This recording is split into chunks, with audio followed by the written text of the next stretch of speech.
வணக்கம். நான் உங்கள் அட்வொகேட் சுந்தர். இப்போ என்னென்னு பார்த்தீங்கன்னா, ஒரு வீடியோ அப்லோட் பண்ணுறேன். அதில் ஒருத்தர் சாப்பிட்டு இருக்காரு சோளக்கருது. பக்கத்தில் இருக்கவங்க பேசுகிறாங்க.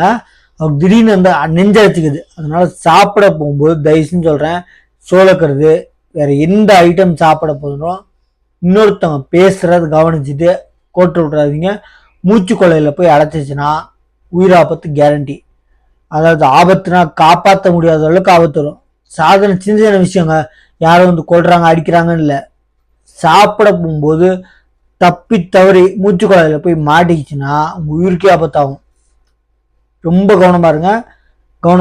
ஏன்னா ஒரு சின்ன சின்ன விஷயம்தான் உயிரே எடுக்கும். சின்ன சின்ன விஷயம் தான் உயிரை பறிக்கும். அந்த உயிர் போறவங்களுக்கு அந்த நிமிஷம் போயிடுச்சு, அவங்களுக்கு போயிட்டாங்க, அவங்களுக்கு ஒரு பிரச்சனையும் இல்லை. ஆனால் அவங்கள சார்ந்து இருக்கவங்களுக்கு ரொம்ப ரொம்ப கஷ்டம். இப்போ கூட ஒருத்தவங்க ஜிம்முக்கு போன ஒருத்தர் ஆர்மியில இருந்து வீட்டுக்கு வந்திருக்கார் லீவுக்கு. அந்த டயத்தில் நான் உடல் ஃபிட்டாக இருக்கணும்னு சொல்லிட்டு கொஞ்சம் குண்டாக இருக்கேன் அப்படின்னு சொல்லிட்டு ஜிம்முக்கு போயிருக்காரு. ஜிம்மில் வந்து அவர் பிறந்த ஒரு 1.5 மாதம் தான் குழந்தை. இவர் போய் இறந்துறாரு ஜிம்மில். ஆனால் கூட இருக்கவங்க ஆக்சுவலி ஜிம்மில் வந்து அவருக்கு அவங்க ட்ரெயினர்ஸ் இருப்பாங்க. அவங்க இல்லாமல் கொஞ்சம் வெயிட் ஜாஸ்தியாக எடுத்ததுனால ஹார்ட் அட்டாக் வர வந்து இறக்காம அந்த வெயிட்டை வந்து கூட ட்ரெயினர்ஸ் இல்லாமல் எடுத்ததுனால அவர் நெஞ்சு மேலே விழுந்துருச்சு. அந்த வெயிட்டு தூக்குற வெயிட் லிஃப்டிங்க. அப்போ நெஞ்சு அடிப்பட்டு இறந்துட்டாரு. அதனால ட்ரெயினர்ஸ் இல்லாமல் தக்க உபகரணங்கள் எந்த சேஃப்டி மெஷர்ஸ் இல்லாமல் இந்த வேலையை செய்யாதீங்க.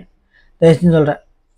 இவ்வளோதானே ஈஸி நான் பண்ணுறது பண்ணிங்கன்னா பிரச்சனை உங்களுக்கு தான். சின்ன சின்ன விஷயம் கூட உயிர் பாதிப்பு ஏற்படும். உயிர் பாதிப்பு ஏற்பட்டாலும் கூட இருக்கவங்களுக்கு பிரச்சனை. நல்லா புரிஞ்சுக்கோங்க. உங்களுக்கு கல்யாணம் பண்ணுறதும் உங்களுக்கு பிறந்த ஒரு சின்ன சின்ன குழந்தைங்க எல்லாமே பாதிப்பு இருக்கும். தயவுசெய்து சொல்கிறேன், நம்ம சேனலை சப்ஸ்கிரைப் பண்ணி பாருங்கள். தயவுசெய்து சொல்கிறேன். தேங்க்யூ.